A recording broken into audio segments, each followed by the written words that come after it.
Detalye kadetoy, Idol Joanne, please come in. Nainagurara na kinalokatanen na Timay sa Manila Super Health Center. Iti Municipalidad de Gregorio del Pilar, iti probinsya ti Ilocos Sur. Naipikit at two-story building, kinadapay iti Barangay Health Station na iti Barangay Poblasyon. Irimitlaeng na sa lugar para iti panakaipaay ti Essential Medical Services.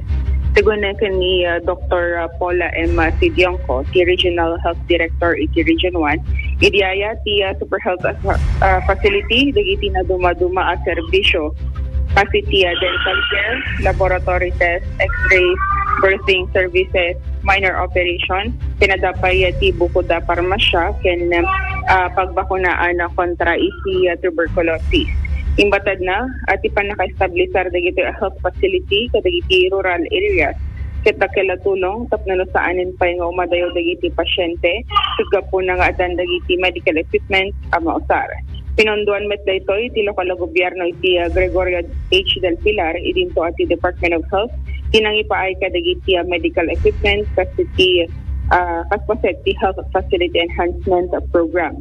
Kalikaguman ti Health Regional Department ang mabangon na ti inang pagpulo ket may sa Super Health Center iti Intero Region 1. Kaduay di 99.5 Basin Lawag, Idol John Gistin, Tatap.